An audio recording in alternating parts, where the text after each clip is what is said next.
abonné leen chaîne MEF7 TV bës leen cloche de notification bi ndax saa bu ñu dugalee vidéo ngeen mën ci jot automatiquement.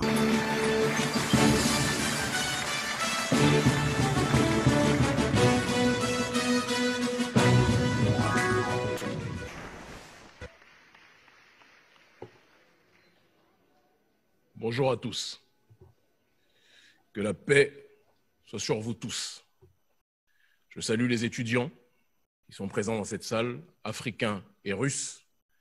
Je salue tous les officiels, les personnes politiques, les ambassadeurs, sénateurs et autres qui sont présents dans cette salle. Et parce que mes parents ont bien élevé, je salue aussi sans doute les espions français et américains qui se sont infiltrés dans cette salle. Je sais qu'ils ne me quittent jamais dans chacun de mes déplacements. Et nous allons faire en sorte qu'ils ne se soient pas déplacés pour rien aujourd'hui et qu'ils aient beaucoup de notes à prendre.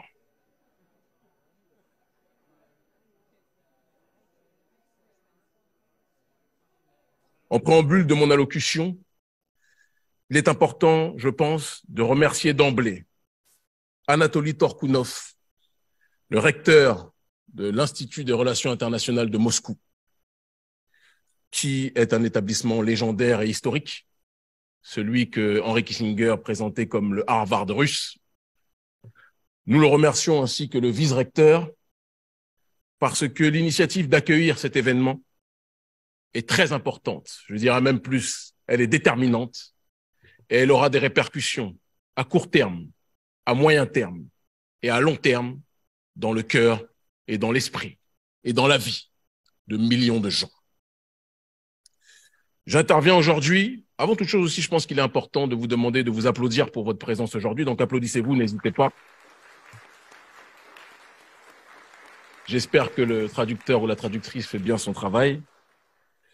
J'interviens aujourd'hui en ma qualité de président de l'Organisation révolutionnaire africaine, Urgence panafricaniste, en tant aussi que leader d'opinion écouté et suivi en Afrique et dans le monde par des millions de gens.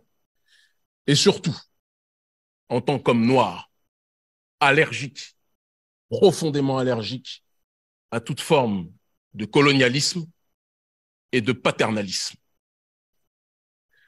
Mon discours sera différent de celui du président de la CEDEAO qui est actuellement présent à Moscou, Umaro Embalo Sissoko, différent aussi du président de l'époque de l'Union africaine Macky Sall, parce que mon discours sera franc.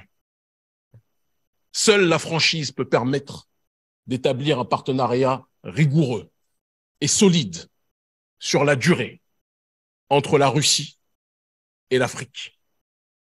C'est le manque de franchise qui existe malheureusement entre nos dirigeants africains dans leurs échanges, dans leurs revendications avec les autorités russes qui entraîne parfois que le fait qu'on croit que nous sommes sur un même front alors qu'en réalité, nos dirigeants africains sont pour la plupart trop souvent cooptés par l'élite occidentale. La thématique générale de cet événement était Afrique-Russie, what next? Et ma thématique particulière à l'intérieur de ce forum, de cet événement historique, était le rôle du panafricanisme dans la résistance multipolaire à l'hégémonie et à l'impérialisme d'Occident. Autrement dit, avant de parler, et je le ferai, de la collaboration Afrique-Russie, il est important de parler du passé, du présent et des aspirations futures du peuple africain dans le monde dans lequel nous vivons. Car on ne peut pas comprendre la collaboration et les buts de la collaboration entre l'Afrique et la Russie si on ne comprend pas en priorité les aspirations de chaque partie. Pour mieux vous situer, parce qu'on dit toujours d'où tu parles, d'où vient ta réflexion, il est important de préciser que je suis issu d'une région dans le monde, l'Afrique que l'on présente comme l'Afrique francophone, une région colonisée avec violence, arrogance, insolence, indécence par l'élite de France qui a exploité des millions d'Africains qui exploitent, qui pillent de manière professionnelle et systématique nos ressources issues de nos sols.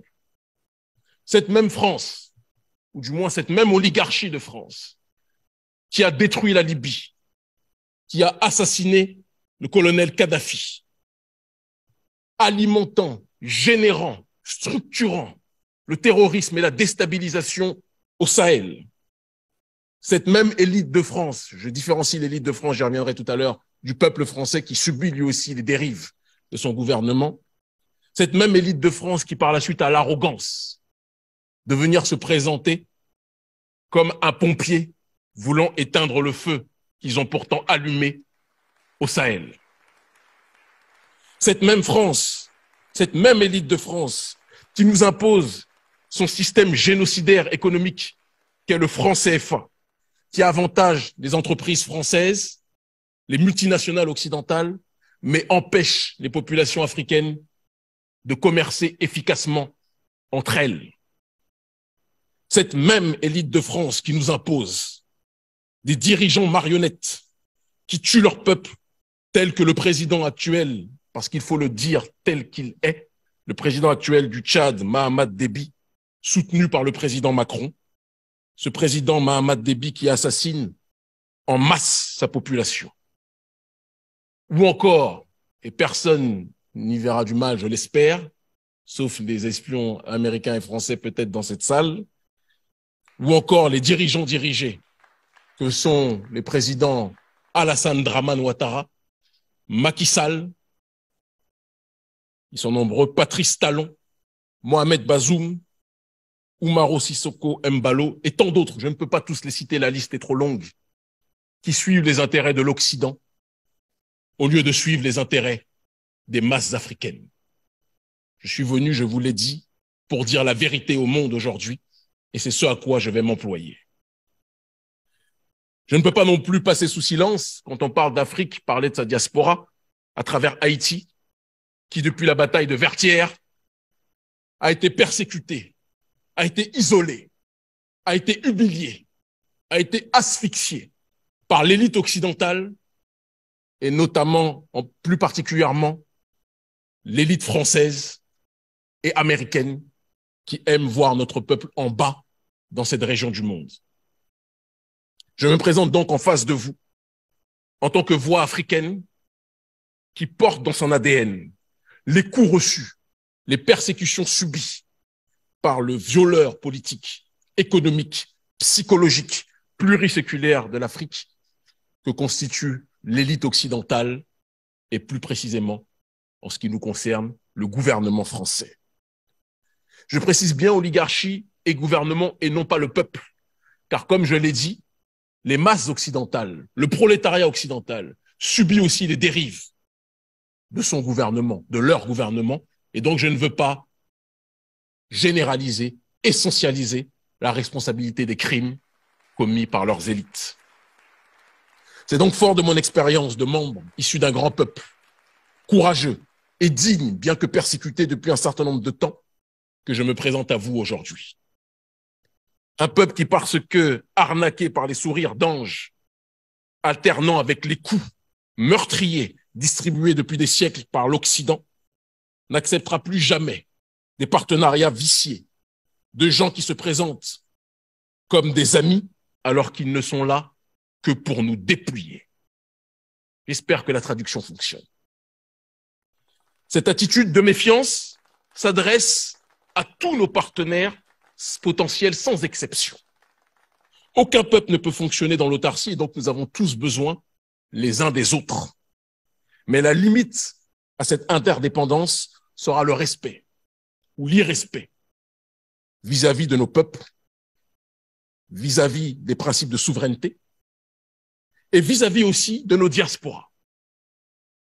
Car tout le monde, l'humanité entière, aime les ressources africaines, mais aux quatre coins du monde, les diasporas africaines vivent des problèmes de discrimination, de difficultés d'accès au logement, partout dans le monde, sans exception, et je pense que les vrais partenaires devront faire un effort pour accompagner de la meilleure façon possible nos diasporas. Et c'est dans le cadre de l'exploration, donc, de cette collaboration, venons donc maintenant à l'Afrique-Russie, après avoir placé le décor, de l'exploration, de l'analyse prospective, de la collaboration entre l'Afrique, ce grand peuple d'Afrique, et ce grand peuple de Russie, que je suis présent aujourd'hui. Comme nous, la Russie subit depuis trop longtemps, mais avec dignité, avec courage, une guerre qui ne dit pas son nom, orchestrée par l'oligarchie d'Occident. Une guerre qui a vu l'Union soviétique être démantelée lâchement par les trucages et autres manipulations lors de la chute du mur de Berlin. Ville de Berlin que nous autres Africains connaissons très bien, puisque notre continent a été découpé tel un gâteau lors de la conférence de Berlin en 1884 et 1885 par des gens qui ne voyaient pas les Africains comme des êtres humains, mais comme des sous-hommes qui devaient être colonisés, esclavagisés et maltraités. Nous avons donc, à travers Berlin, un profond point commun. Et je pense qu'il y en a d'autres raisons de ma présence ici aujourd'hui. Il est important, je pense, pour qu'on puisse se comprendre aussi que la Russie aujourd'hui, parce qu'on voit dans les médias occidentaux globalistes, ceux qui dirigent le monde, que la Russie est un pays impérialiste et agresseur qui dominerait, qui agresserait l'Ukraine. Or, ce n'est pas ce qui se passe. Nous savons tous pertinemment, parce que nous avons un cerveau pour réfléchir par nous-mêmes, que l'OTAN mène une guerre à tous ceux qui veulent la souveraineté, à tous ceux qui veulent l'autodétermination, à tous ceux qui veulent disposer de leur propre destinée. Et l'Ukraine, l'élite d'Ukraine, et non pas le peuple ukrainien, l'élite d'Ukraine a été instrumentalisée à travers Zelensky pour provoquer, pour encercler et pour tenter de nuire à la Russie. La Russie n'est pas dans une démarche d'attaquer, mais dans une démarche de se défendre. Un peu comme si il y avait des gens qui provoquaient une maison, qui lançaient des pierres depuis des années contre une maison. Les propriétaires de la maison ne réagissent pas, ils observent et ils disent toujours faites attention, un jour nous allons réagir. Et au moment où les propriétaires de la maison qui subissent des attaques, des jets de pierres violents, des cailloux sur la maison, ces propriétaires décident de sortir de la maison et de se défendre, les caméras sortent, surgissent et disent que les propriétaires de la maison agressent des pauvres innocents sans dire que ce qu'ils présentent comme les innocents étaient ceux qui avaient lancé des pierres au commencement. Personne n'est bête. Et les Africains voient le monde tel qu'il est. Et non pas tel que CNN ou France 24 ou BBC voudraient le voir. Il est important aussi donc de dire que vous avez votre Zelensky, mais nous autres Africains aussi avons nos Zelensky. Des dirigeants africains manipulés par l'élite occidentale qui aiment plus l'Occident que l'Occident s'aime lui-même. Ils sont plus attirés par la fastuosité de Paris, de Londres, de Rome, de Washington, que par les valeurs et la beauté traditionnelle de nos pays. Ces dirigeants, ces Zelensky locaux, nous les combattons aussi. Lorsque l'on parle de cette guerre que l'Occident mène au reste du monde, il est important d'insister sur le fait que la révolte des peuples souverainistes devra être le langage commun usité. Et lorsque l'on parle de révolte des peuples, il est important d'exposer, de clarifier la nature de la guerre. Parce que c'est une guerre mondialiste que nous connaissons. Certains disent ce n'est pas une... Non, c'est une guerre mondialiste. De l'oligarchie d'Occident contre le reste du monde, contre les peuples fiers. Si on ne le comprend pas, on ne saura pas où nous irons. Et dans la nature de cette guerre, ce n'est plus le bloc capitaliste contre le bloc communiste, c'est une évidence. C'est deux blocs. Le bloc des peuples traditionnels, ceux qui défendent leur identité, ceux qui défendent leur tradition, ceux qui défendent leur vision particulière du monde, contre le bloc globaliste néolibéral, économique et sociétal, matérialisé par ce qu'ils appellent le progressisme. Un Occident qui s'oppose à tout ce qui s'enracine dans la tradition, à tout ce qui entrevoit la métaphysique, l'immatériel, autrement dit Dieu, comme le principe suprême, mais qui préfère propager le matérialisme, la décadence, la dégénérescence, la destruction des valeurs des peuples, la destruction de la famille, la destruction de la croyance en Dieu, en divin, quel que soit le nom que vous lui donniez, quelles que soient vos religions, quelles que soient vos croyances. Un Occident dégénéré qui veut imposer son schéma de société au reste de l'humanité, et y compris à son propre peuple qui n'est pas toujours d'accord avec cette réalité. Quand je parle de tradition, je ne parle pas de coutumes humaines, mais de la tradition primordiale dont parlait notamment le métaphysicien René Guénon. Le principe originel de l'univers, la force nourricière et créatrice du monde. L'Occident a décidé de combattre ce principe et les peuples qui lui résistent sont diabolisés. La Russie en fait partie, la Chine en fait partie, les peuples africains, je ne parle pas des marionnettes à la tête de nos États, mais les peuples africains en font partie aussi. Et nous avons la nécessité, le devoir de nous unir face à ce cancer évoqué. Ce vent de résistance traverse donc, comme je l'ai dit, la Russie, l'Afrique, la Chine, le Venezuela, Cuba et d'autres pays au Moyen-Orient, au Proche-Orient, qui subissent très souvent des révolutions dites de couleur, qui sont des révolutions pro-Occident pour déstabiliser les États, pour imposer ce qu'ils appellent la démocratie, mais qui n'est rien d'autre qu'une gestion occidentale du pouvoir. J'insiste sur la nécessité que la révolte des populations soit coordonnée dans le respect strict des diverses souverainetés. Nous n'accepterons pas, nous autres Africains, c'est important de le préciser, sous prétexte de lutte contre l'Occident, de prendre comme nouveau maître ou comme nouveau colon la Chine, la Turquie, l'Iran ou la Russie. Nous voulons des partenaires frères qui respectent strictement notre souveraineté.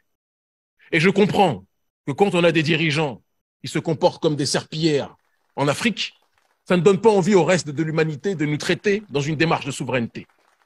Mais sachez que la population africaine, elle, souhaite profondément cette souveraineté et agira toujours pour que celle-ci puisse être respectée. Nous serons aussi regardants sur le principe évoqué par les autorités russes notamment de défense de la souveraineté. S'agit-il de la souveraineté populaire ou de la souveraineté des dirigeants? Je dis ça parce que, par exemple, au Togo, le dirigeant Faure Gnassingbé, marionnette de la France depuis de nombreuses années, est assez intelligent pour à la fois être dans la logique du colonialisme français et à la fois avoir des bons contacts et des bons contrats en armement avec le gouvernement russe. Le peuple togolais et les masses africaines veulent un partenariat sincère avec la Russie. Mais nous regarderons aussi les dirigeants soutenus, car il y en a qui ne veulent pas la souveraineté de la population africaine. C'est très important que j'insiste sur ce point. Dans le même temps que nous nouons des liens avec vous, il est tout à fait logique que nous tissions des partenariats honnêtes et sincères avec d'autres nations qui peuvent ne pas toujours être d'accord avec la Russie sur les méthodes utilisées. C'est le droit de chacun de pouvoir décider du chemin emprunté. La Russie, je l'ai dit, est un peuple grand, comme le peuple africain est un peuple grand. Les géants ont tout pour se comprendre, ont tout pour s'entendre. Il faut tracer sur le terrain scientifique, politique, technologique, des nouvelles voies pour avancer. Il y a un proverbe africain qui dit que l'immensité des ressources africaines que nous avons fait que le reste du monde a la montre, mais que nous sommes le temps. Et pour lire l'heure, pour lire le temps, nous avons besoin de la montre. Mais une montre sans le temps n'a aucune incidence, importance, aucun sens. Et donc c'est la coordination, l'échange des différentes connaissances, des différents moyens, des différentes technologies qui permettront aux Africains et aux Russes d'avoir une collaboration des plus efficientes. Je terminerai mon propos en vous disant que si le gouvernement russe veut une collaboration radieuse avec l'Afrique, les autorités russes doivent véritablement parier sur la jeunesse africaine, comme certains l'ont déjà fait et je les en remercie. Car la jeunesse africaine constitue la majorité du peuple africain. Et contrairement aux dirigeants africains qui, lorsqu'il y a eu l'effondrement du mur de Berlin, vous ont tourné très rapidement le dos durant les années 90, par manque d'honnêteté, la jeunesse africaine, elle, est beaucoup plus sincère. Vous l'avez vu, beaucoup plus franche aussi.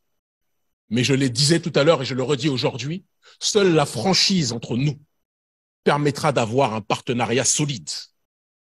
Et je vous le redis, nous sommes les leaders d'aujourd'hui et nous sommes les leaders de demain. Pariez donc sur nous pour un avenir solide demain. Merci infiniment.